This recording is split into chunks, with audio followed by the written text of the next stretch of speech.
আমি কি করব স্যার? আমার নিজের হাতের উপরে কোনো কন্ট্রোল নেই। কি তোমার হাত তোমার কন্ট্রোলে থাকে না? এর মানেটা কি? জানি না, হঠাৎ করে মাঝে মাঝে কি হয়ে যায়। সেই কারণে তুমি আয়েশাকে ওখান থেকে চলে যেতে বলেছিলে? হ্যাঁ স্যার, আমি আয়েশাকে ওখান থেকে পালাতে বলেছিলাম। আয়েশা পালাও এখান থেকে, পালাও। আর আমি অনেকবার চেষ্টা করেছিলাম যাতে আমি ডক্টর আঙ্কেলের কোনো ক্ষতি না করি। ডক্টর, পালাও এখান থেকে তুমি।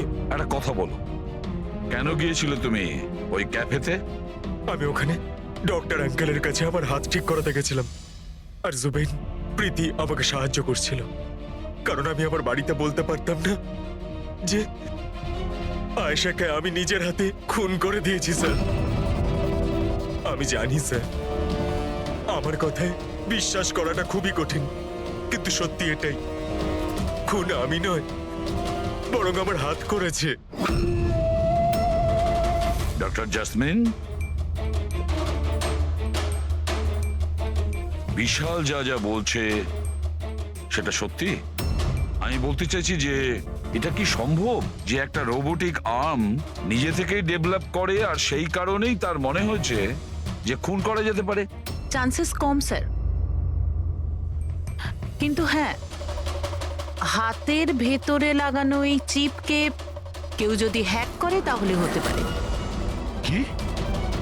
প্রস্থেটিক হাতে লাগানো সফটওয়্যার হ্যাক করা যায়? হ্যাঁ দাদা, হ্যাক হতেই পারে, এটা পসিবল। যখন হ্যাকার এই নকল হাতের চিপ হ্যাক করে, তখন এই নকল হাতটা তার ব্রেন দ্বারা কন্ট্রোল হয় না যার শরীরে এটা লাগানো আছে, বরং এই নকল হাতটা কন্ট্রোল হয় হ্যাকারের ব্রেন দ্বারা। তার মানে কেউ একজন বিশালের এই রোবোটিক আর্মের সফটওয়্যারটা হ্যাক করেছিল আর তারপরে ওকে দিয়ে খুন করায়। স্যার, এর থেকে ভালো তো আমি এক হাতেই আমার সারাটা জীবন কাটিয়ে দিই। যে হাতটা অন্যদের জীবন কেড়ে নিচ্ছে, এরকম হাত আমার চাই না স্যার। বিশাল, একটা কথা বলো, তোমার এই হাত তোমাকে বলছে যে সেই কাউকে মারতে চায়, তখন তুমি কি ভাবো? তখন তোমার মনের অবস্থা কি হয়? কি চলে তোমার মাথার ভেতরে? স্যার, 2-3 মিনিট সময় লাগে। আমি পুরোপুরি ভাবে চেষ্টা করি আমার হাতকে কন্ট্রোলে আনার, কিন্তু 2 মিনিট পর আমার হাতই জিতে যায় স্যার।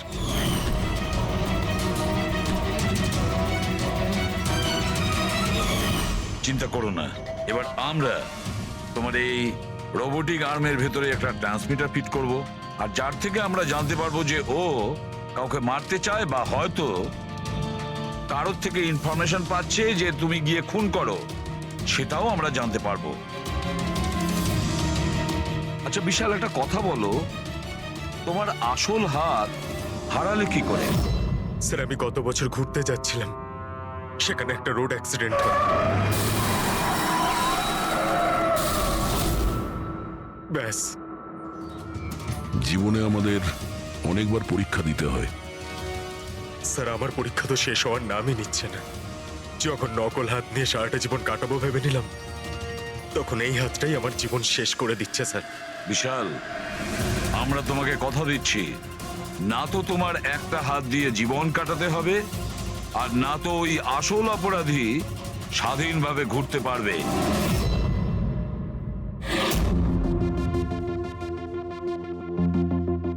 বিশাল, অপরাধী প্রথমে বিশালকে দিয়ে আয়েশাকে খুন করায়।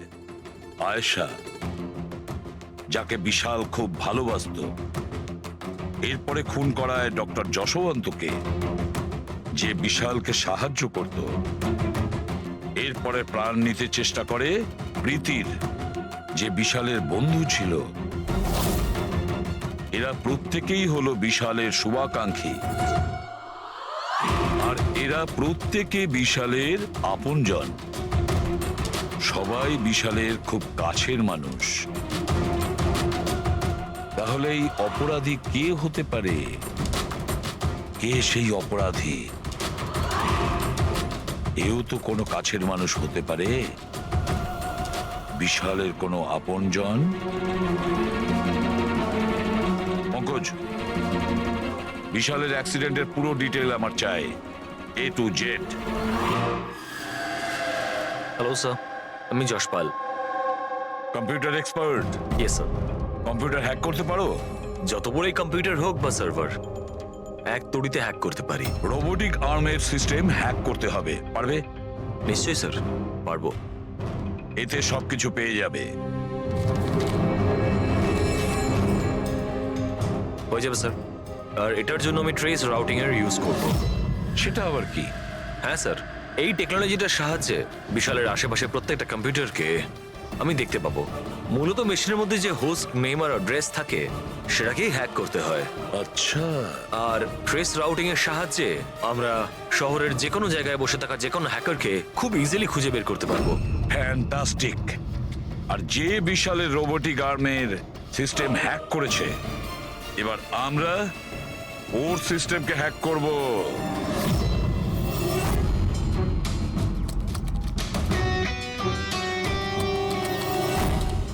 এই দেখুন স্যার, এই সময় বিশালের আশেপাশে এই সবকটা কম্পিউটার অ্যাক্টিভ রয়েছে, আর এর মধ্যে হয়তো কোনো একটাই ওই হ্যাকারের। শুধু একবার জানতে পেরে যাই ওই কম্পিউটারটা কোনটা, তাহলেই কাজটা সহজ হয়ে যাবে। যশপাল, তাড়াতাড়ি করো, আমাদের হাতে সময় কম। বিশাল আজকে আমাকে বাড়িতে কেন ডাকলো? আঙ্কেল আন্টিও নেই, জানি না কি ব্যাপার।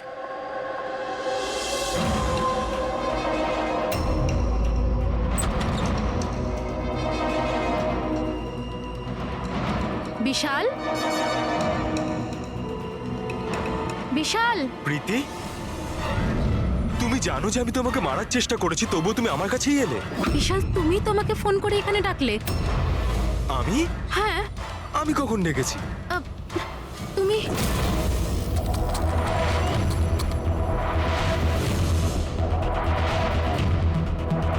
No,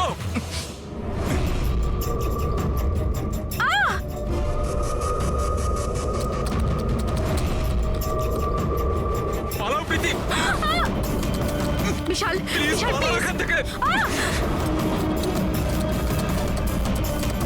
Vishal, please, Vishal, Vishal, please.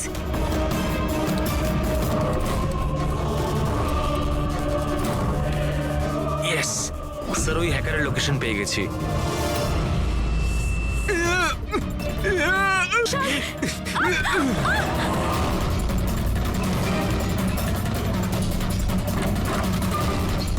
Sir, আপনি এখানে কি করছেন? বিশাল, প্লিজ।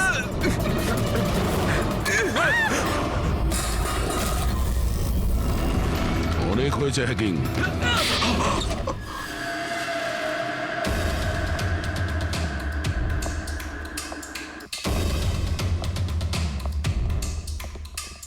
আবার এসে গেলেন আপনারা।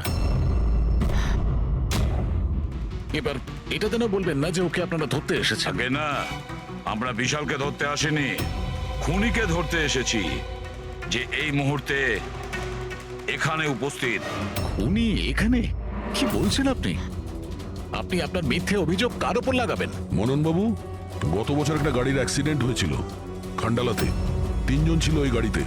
22 বছরের ছেলে বিশাল, 15 বছরের ছেলে সন্দীপ, আর 9 বছরের ছোট বাচ্চা সোনিয়া। গাড়ি বিশাল চালাচ্ছিল।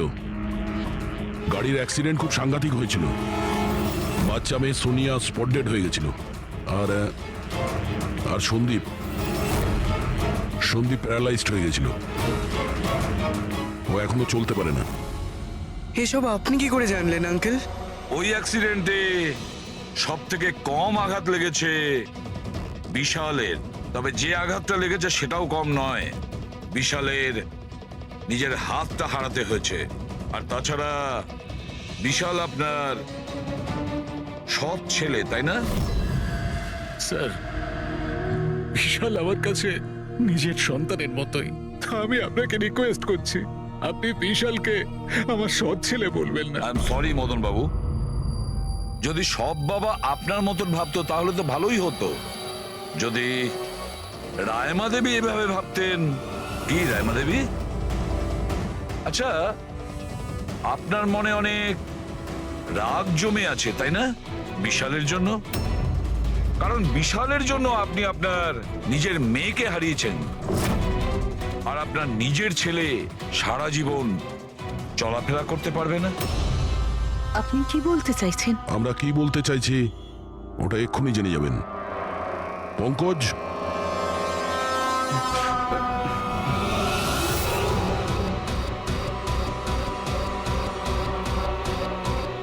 সরি আন্টি,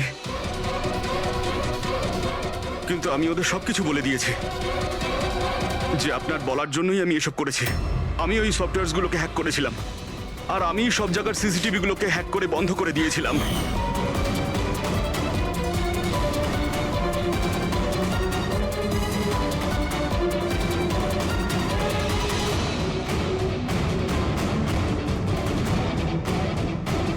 বিশালের থেকে প্রতিশোধ নেওয়ার জন্য আমি ওর গার্লফ্রেন্ডকে মেরেছিলাম, তারপরে ওই ডক্টরকে যে বিশালকে হেল্প করতো, তারপর প্রীতির উপরে আক্রমণ। এসব করার জন্য আন্টি আমাকে অনেকগুলো টাকা দিয়েছিলেন। তুমি যে এতটা নিচে নেমে যাবে আমি ভাবতেও পারিনি। ঠিক আছে, সত্যিটা যখন আপনাদের সামনে এসেই গেছে, তখন আমি আপনাদের সবাইকে এটাও বলছি যে আমি তোমাকে মারার পর ওকেও মারতে চেয়েছিলাম। কারণ যেভাবে আমার আপনজনেরা কষ্ট পেয়েছে, আমিও চেয়েছিলাম বিশাল সেই কষ্টই পাক, ততটা যন্ত্রণা ওরও হোক। ওটা অ্যাক্সিডেন্ট ছিল, একটা ভুল। ভুল? তোমার একটা ভুলের জন্য আমার সারা জীবন অন্ধকার হয়ে গেছে। তুমি রাশ ড্রাইভিং করেছিলে, আর শাস্তি কারা পেল? আমি আর আমার সন্তানেরা। মা, আমি তোমাকে শুধু নিজের মা নয়, ভগবান ভেবেছিলাম। যদি আমাকে শাস্তি দিই তুমি শান্তি পেতে, তাহলে আমাকে অন্তত একবার বলতে পারতে। হাসি মুখে আমি জীবন দিয়ে দিতাম। আমি তোমার জীবনটা চাইনি, আমি তো তোমাকে বাঁচিয়ে রেখে কষ্ট দিতে চেয়েছিলাম। আর আপনারা সবাই আমাকে দোষ দিতে পারেন না, কারণ আমি যা করেছি সেটা আমার মায়ের মমতার জন্য করেছি। রায়মা দেবী, মা শব্দের অর্থ আপনি জানেন না, সেজন্যই আপনি এত বড় অপরাধ করেছেন। আরে মা তো সেই হয় যে শুধু নিজের নয়, অন্যের সন্তানকেও স্নেহ ভালোবাসা দিয়ে আগলে রাখতে পারে। বিশাল হয়তো আপনার গর্ভের সন্তান নয়, কিন্তু মা বলে তো ও ডাকতো, ও আপনাদের পরিবারেরই একটা অংশ। কোনো মাই তার ছেলের ওপর এইভাবে প্রতিশোধ নিতে পারে না। হ্যাঁ, সেটাও এত ঘৃণ্য। দুটো লোকের প্রাণ নিয়েছেন। না রায়মা দেবী, আপনি বড় ভুল করেছেন, বিশাল ভুল করেছেন। আদালত আপনাকে কোনোদিন ক্ষমা করবে না, কোনোদিন ক্ষমা করবে না। কঠোরতম শাস্তি হবে আপনার।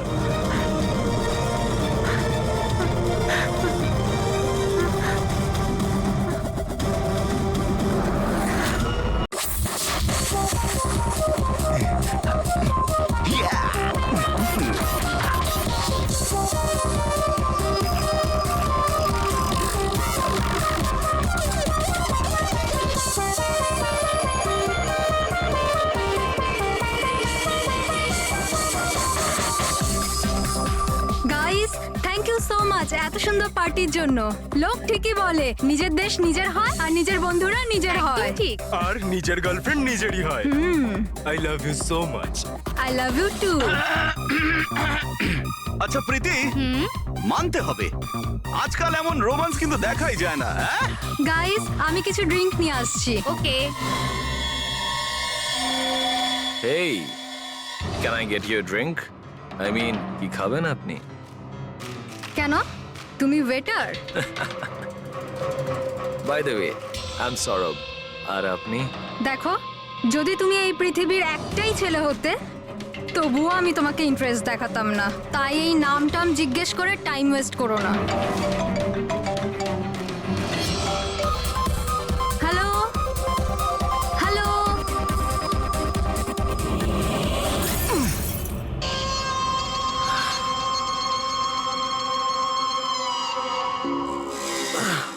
হ্যালো হ্যালো, শুনতে পাচ্ছি না, জোরে বল। আরে কিচ্ছু শুনতে পাচ্ছি না। আরে এখানে নেটওয়ার্কও নেই। হ্যালো হ্যালো,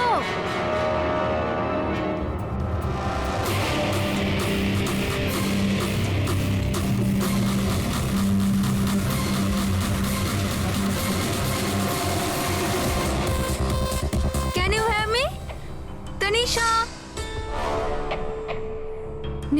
করে চলে গেল?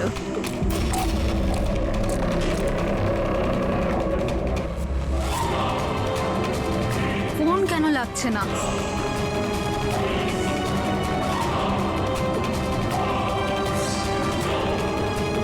হ্যালো আয়েশা, আয়েশা তুই আমার কথা শুনতে পাচ্ছিস?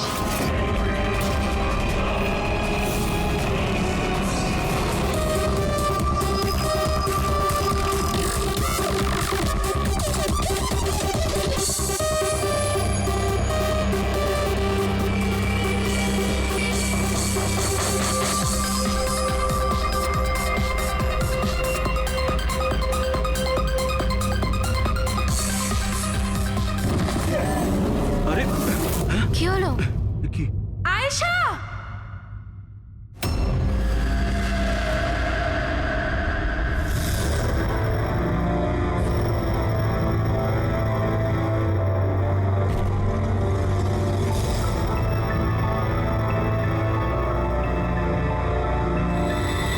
কি করে হলো এগুলো? হ্যাঁ, জানি না স্যার এসব কি করে হলো। ও কল অ্যাটেন্ড করার জন্য বাইরে গেছে, আর যখন ফিরলো তখন তুমি ছাড়া আর কে কে বন্ধু আছে আয়েশার এখানে? স্যার এ হলো প্রীতি, আর এ হলো বিশাল স্যার, আয়শার বয়ফ্রেন্ড। দেখে তো মনে হচ্ছে আয়েশার কারোর সঙ্গে হাতাহাতি হয়নি। ও ফোন রিসিভ করার জন্য বাইরে গেছিল, আর ওখানে খুনি আগে থেকেই ওর জন্য ওয়েট করছিল। তার মানে স্যার খুনি এসব প্ল্যান করে করেছে? না পঙ্কজ, এটা তো প্ল্যান মার্ডার মনে হচ্ছে না। যদি প্ল্যান মার্ডারই হতো তাহলে ও অন্য কোনো হাতিয়ার ইউজ করতো, কাচের ইউজ করতো না। তার মানে হঠাৎ কেউ একজন হয়তো খুব রেগে যায় আয়েশার উপর, আর তারপর মেরে দেয়। মনে হচ্ছে তো এরকমই ফ্রেডি। আয়েশার এখানে কারোর সঙ্গে ঝগড়া হয়েছিল? কোনো তর্ক বিতর্ক? হ্যাঁ, এরকম চুপ করে থাকলে কিন্তু কাজ হবে না। এই যে সিসিটিভি ক্যামেরা আছে, দেখলে সবই আমরা জানতে পারবো। সরি স্যার, সিসিটিভি ক্যামেরা কাজ করছে না। হোয়াট?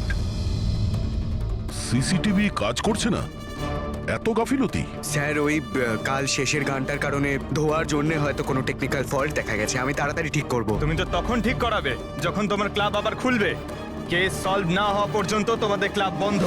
স্যার আমার মনে হচ্ছে এই খুন সৌরভ করেছে। বড় লোকের বিগড়ে যাওয়া ছেলে। এই can I get you a drink?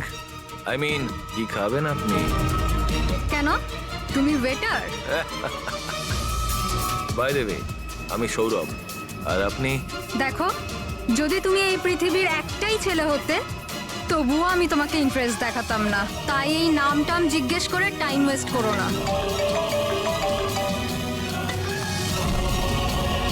যখন আয়েশাকে উত্তর দেয়নি তখন ও রেগে পিছন পিছন বাইরে গেল।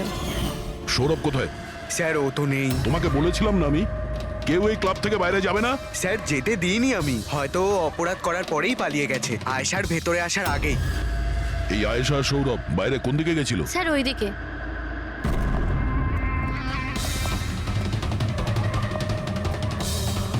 স্যার রক্তের দাগ। তাহলে এখান থেকে আয়েশা ভেতরে গেছিল। আগে দেখি। স্যার দেখুন, এখানেও রক্তের দাগ। পঙ্কজ, ও নো, এত রক্ত! আর এই কাঁচের টুকরো, মনে হচ্ছে আয়েশার উপর হামলা এখানেই হয়েছে। Sir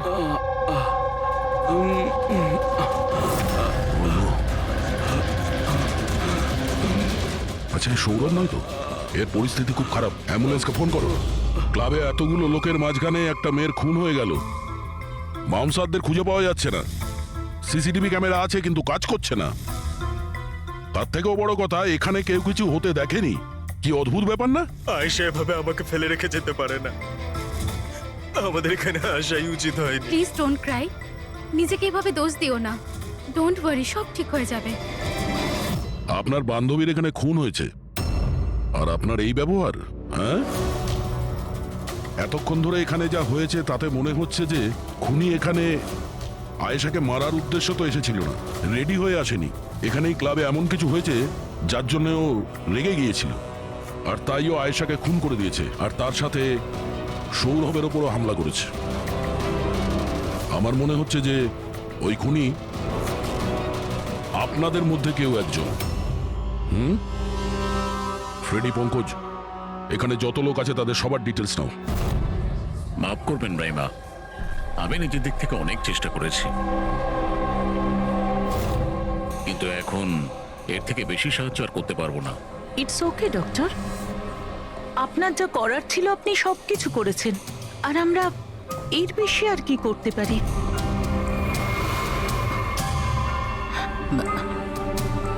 what happen doctor? আপনি ঠিক আছেন তো? হ্যাঁ, আমি ঠিক আছি। আমার একটা অস্বস্তি হচ্ছে। এক্সকিউজ মি, কোথায় যাচ্ছেন আপনি? আমি ওয়াশরুম থেকে আসছি।